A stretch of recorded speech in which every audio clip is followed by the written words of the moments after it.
decks that are reliant on targeted removal, like mono red. Absolutely. And it was a card that actually we had played around with a bit in our Worlds testing, and once we abandoned the Illusions deck, we never really went back to, at least in that much in Standard.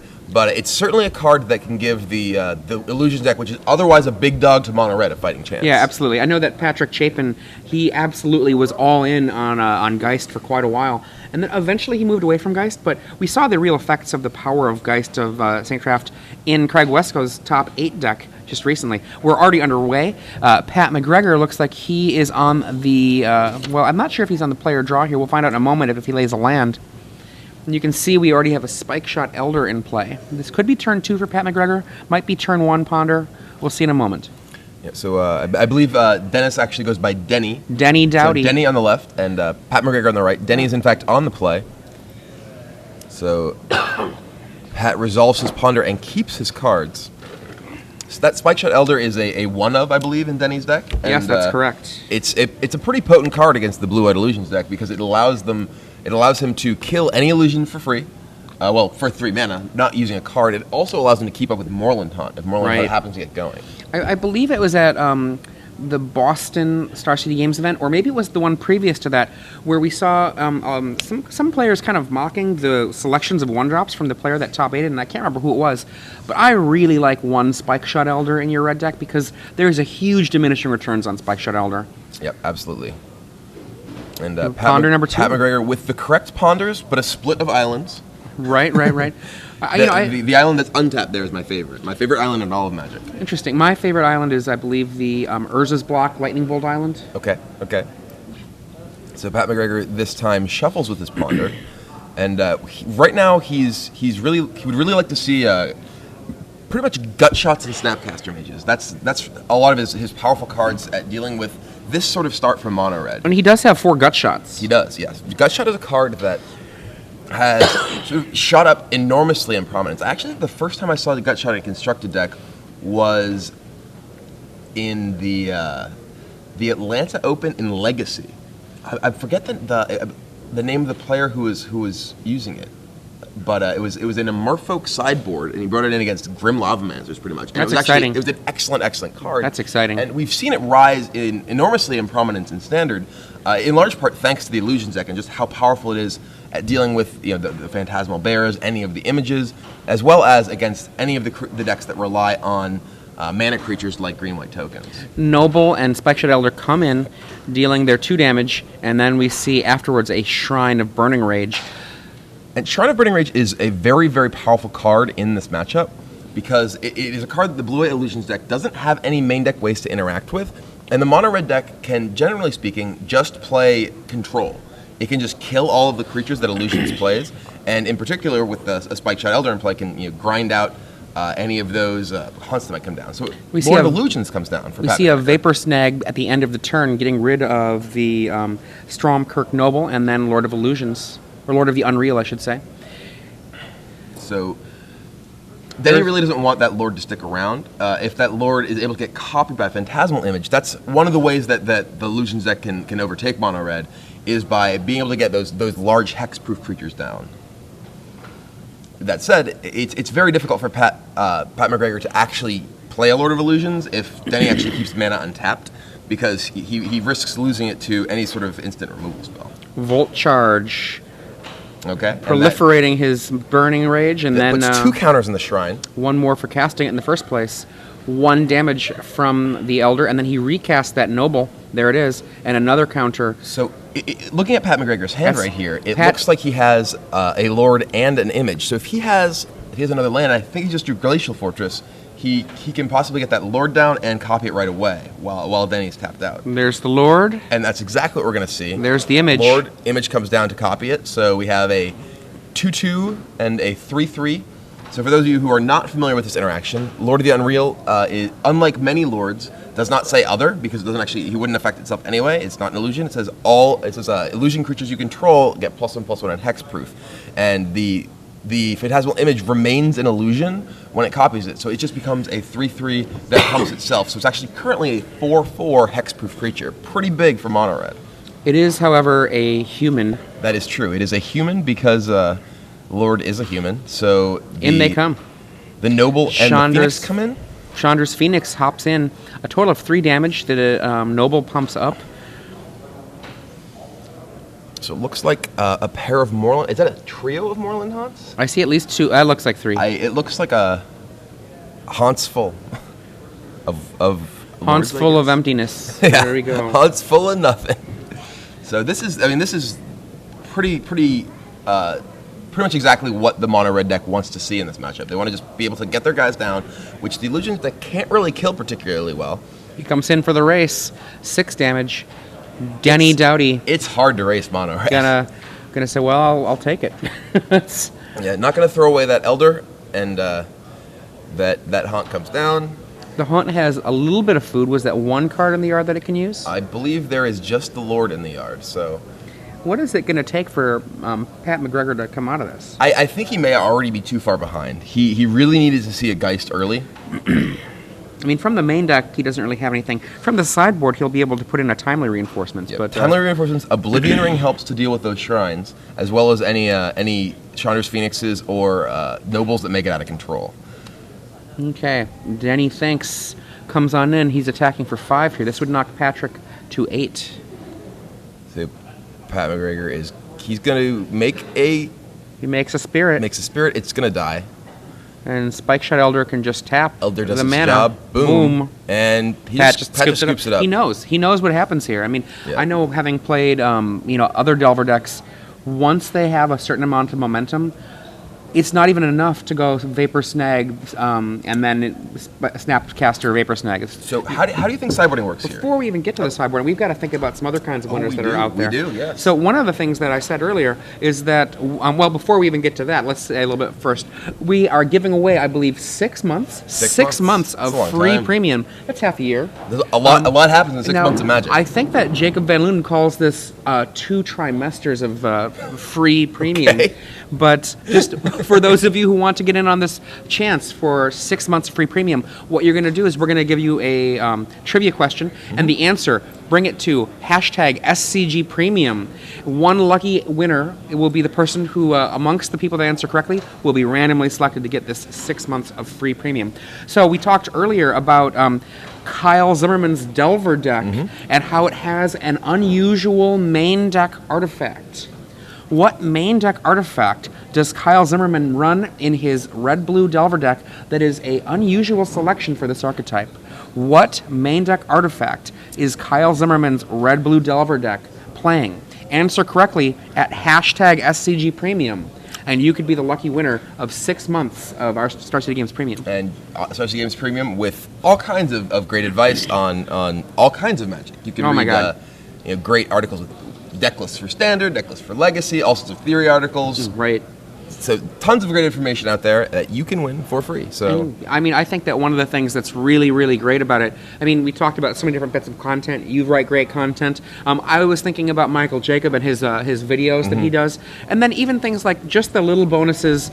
For example, if you happen to have the Star City Games mobile app, just being able to have that tied directly in so that you can be... Yeah, absolutely. I mean, there's all kinds of great benefits there. We're on to game 2. We're talking about sideboarding. You said timely reinforcements, definitely. Flash freeze, almost certainly. And extra Geists. And Misstep, I think, as Misstep well. is great So in this looking matchup. at the sideboard here, I think I don't really know the this particular plan too well, but my guess is that Vapor Snag seems like a pretty weak card here. Vapor Snag is a card that can reset a Stormkirk Noble, but when you're playing against a deck that is so fast, and you are going to have to assume the role of a control deck often. So what I think Pat wants to be is basically a Geist control deck after sideboarding. I mean, obviously he wants to have, you can't go full control with this deck, but you want to have as much of your sort of disruptive elements as you can. I think I'm going to slightly disagree with you. Okay. In my experience, Vapor Snag this is not the Illusions deck, but in other Delver decks is actually really critical because something will get down and you'll draw your mental misstep late and then be able to bounce it and then recast it.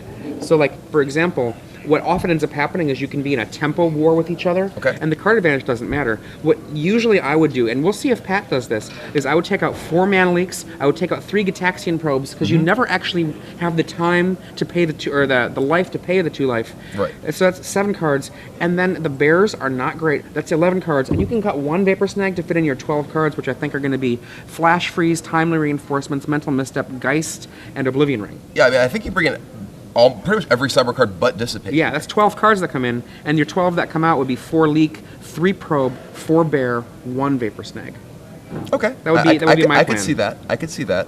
I think, yeah, my inclination is that Vapor Snag is worse than Bear, but we'll see what Pat does. I mean, I would accept swapping that. Sure. And as for Denny's deck, I don't know that he sideboards at all. He probably brings in 1 Arc Trail.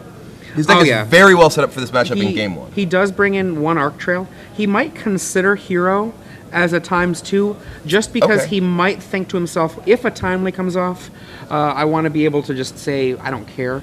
But Hero, the problem with Hero is it is an expensive card, right. And expensive does matter. And also, I mean, it can be the point where you go something like tap out for Hero, and they go tap out for image, right? And go, that can be nice very, very bad. Hero. So it looks like Pat McGregor is on the mulligan, which does not bode well for his chances here. It's already a pretty tough matchup.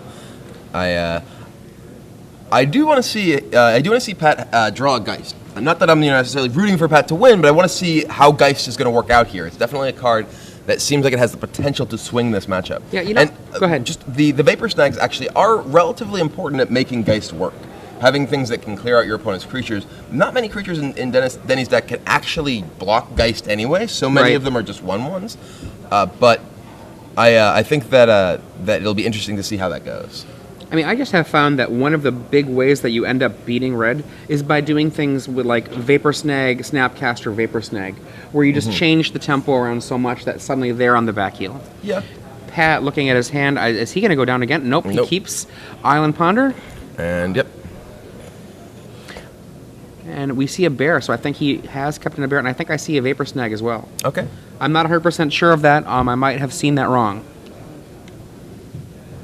I'm actually really excited about Geist in this deck as well, just because I actually have not seen Geist translated into the Illusions deck a lot, but it seems like it's actually a really nice fit. Yeah, it was a card that we were definitely playing quite a bit with in our Illusions decks, testing for Worlds. It looks like that island somehow got untapped, but I don't think it's going to matter. Turn 1 Stromkirk Noble. And yeah, taps it, and the misstep gets it. Okay, So let's make sure that we have the life total correct, so that Pat is at theoretically 18 there, and that the judge is aware that he should be at 18. Mm-hmm. Yep, we have it down to 18. So Ponder digs and does not find another land. I don't think Pat has a land in his hand. I agree. Delver. It looks like 2 snags. This is one of the issues with the Blue Illusions deck, in particular, sideboarding so many white cards. There aren't that many white sources in the deck, and it looks like Pat doesn't even have the 4th Glacial Fortress that many players choose to play on the sideboard. If he were to actually board in Geist and Timely and Oblivion Ring, just a lot of cards. He does find that island with that Ponder after he shuffles, and Delver of Secrets comes down. It is going to be gut shot. It looks sadly not Ludwig's test subject, which is the sweetest flip card I've seen all weekend.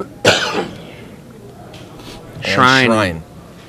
So, now, as you said before, I mean, obviously Mono Red, there's a Lord of Illusions from Pat.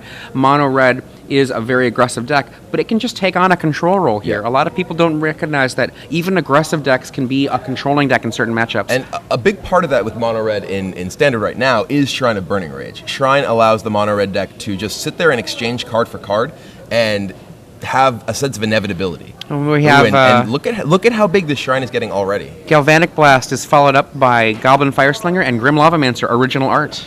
And this is one of the reasons that I see Pat with it looks like a pair of Vapor Snags in his hand, and Vapor Snag just feels like it's such a low impact card in so many points in this matchup that unless you're ahead or you're say resetting a Berserker, that snag is just going to end up being so weak. I mean, I tested, again, not illusions, but little blue creatures versus red.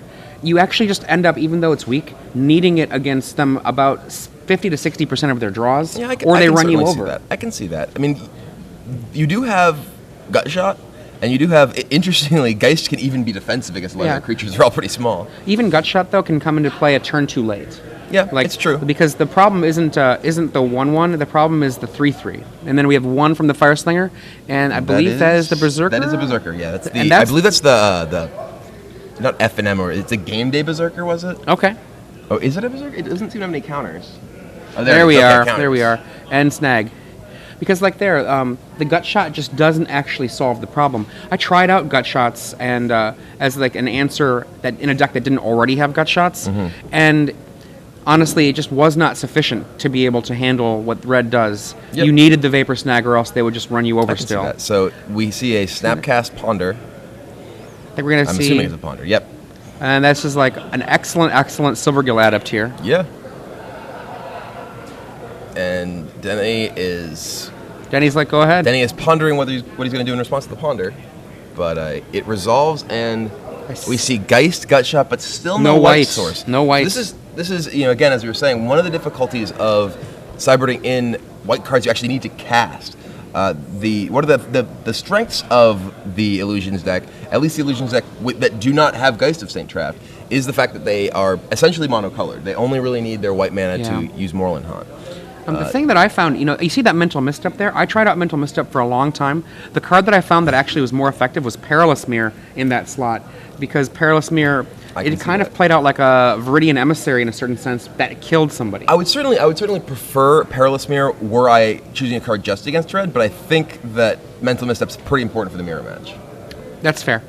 So Gut Shot totally from Denny takes out that Snapcaster. It looks like Pat drew a Geist off that Ponder, but he still has no white source. I bet he's going to top deck one. He looks like the kind of guy that'll have it. So Lavamancer goes to the Dome, reducing Pat McGregor to 15 life. Denny untaps. That shrine is getting big. It is... I don't know how big it is, but it's big. It has a 20-sided die, and it may need that 20-sided die. One again. I think it's actually over 6 already. And we're going to see the Berserker come down once again. Yep. So rebuys in that Berserker. Vapor Snag did deal 1, but it's going to deal 1 back to Pat as the Berserker gets... no, that was not... 9 counters. 9 counters. 9 counters. When I first saw Shrine, he's always a good red guy. I mean, he's one of the people that I look to as someone to think about. And he's like, oh, I love Shrine. And I just, I didn't buy it. And then I saw it in play for the first time in a match, and I was just blown away by how powerful it was. It is remarkably powerful. And I was actually when I was working on Red Blue for a while. One of the things that I really liked was Shrine with Desperate Ravings. I buy that. We see the Lord of the Unreal come down, a very kind of desperate Lord of the Unreal. It's not really going to cut it here. And goodbye, Lord. Oh, face. Right to the Dome. I don't even care about your Lord. That is not getting in the way of anything that does damage. And this is one thing that's pretty remarkable about Red now is they can largely ignore blockers. The fact that there's that Stormblood Berserker there, that Shrine is now at 10, is it? I think so. Is he just dead? I think he's just dead. Well, he's got a Vapor Snag. Oh, he does have Vapor Snag. Okay, so Snag's going to have to stop that Berserker. But that's not going to be enough. I mean, there's nothing in Pat's deck that can actually... He would have to draw a white source and timely to have any chance of being in this game, and he only has 1 draw. Even a white source and a timely would actually be underwhelming. Well, I'm not saying he would win. I'm saying that's the only way he could possibly survive. He is now at 11, virtual 1. Virtual 0. Make it virtual 0. So you're at 11 life. I have a Shrine with 11 counters. You have nothing that can stop it. Okay, your turn. End game.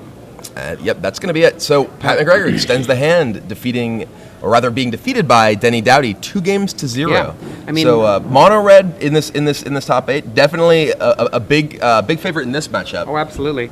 And in the other bracket, do we know if it was red blue or if it was white weenie blue? Yeah, the other 2 players actually started before our match, so it looks like they may still be playing. There's still a bit of a crowd. They're around the feature match area. So we may still have another match. Not clear that we can grab them because they're likely, if they are still playing, in game 3. But one of the things that we can perhaps do, I'm not sure if we have a winner or not on the question. We'll get back to that in a second. But yeah, I know that one of the things that I was really impressed with Shrine once I finally saw it play was I can't remember who ended up, what the name of the person was that won the PTQ, but I was at a PTQ and I was playing Larry Swayze's Blue Manji deck, and there were two of us playing it. It was the update that I had made to the deck. Two of us playing it in the tournament. We both were in the top 8, and I lose in the top 4. My friend Matt Severa loses in the top 4 to Mono Red, and he lost specifically to Shrine, and I'm like, maybe that card's good. And then we go to the finals, and it was the Mono Red player with Shrines, and Shrines were not 100% adopted by Red yet. They would be, for the most part, maybe 99% adopted by Red. And his opponent was Splinter Twin, and he laid down a Shrine, and at a certain point, the Twin player just didn't... Had to do something. Yeah, he didn't. It was just like, well, here we go. Sorry, you're dead. Yeah, here we have a winner for our trivia question. The question was, for those of you who are just joining us right now, earlier we were talking about the Red-Blue Delver deck and how it has an unusual card choice, an artifact in the deck that has not really been seen in this archetype. What was the archetype, or the card? That card was Druidic Satchel, and Druidic Mike Satchel. Flores would be thrilled. Yep. This is a card he was promoting far earlier in the season, and our winner is Brainchild 138. Josh, you are the winner. So good job, congratulations. Josh. You've won 6 months of Star City Games Premium. And I picture Mike out there with Bella going, yeah! So I mean, we saw that Satchel in action in the quarterfinals, and it really was impressive. Very powerful. And I don't know if his opponent, that was Timothy Jansen, who was playing the full 20 Grixis. Full 20, we were calling that because of the awesome combination of Chandra the Firebrand and then Soren's Vengeance. that's Boom! 20 damage. I don't know that? if he fully understood how dangerous the Satchel was going to be for him. I mean, obviously he had a small misclick, we'll say. The Satchel came down with 6 mana open for the Red-Blue deck. The Red-Blue deck totally out of gas. All it really had was just land and some nothing much in its hand. And it resolved. He did have a mana leak. He had a mana leak. Which a little bit of, I think, confusion maybe on Timothy's part, which led him to Snapcaster first, then realize that, well, I really have to counter this, dissipate from my hand, but because of that Snapcaster, the dissipate got mana leak. Yeah, and the reason he then cast... we saw that Satchel just take over the game. Yeah, I mean, he activated it a whole slew of times. His life drew him like 6 cards, gained 10 life. It was more than that. I think it may have been more. I think it was 7 or 8 land he got off of it. Number of cards. And so he definitely went from 8 life super powerful. to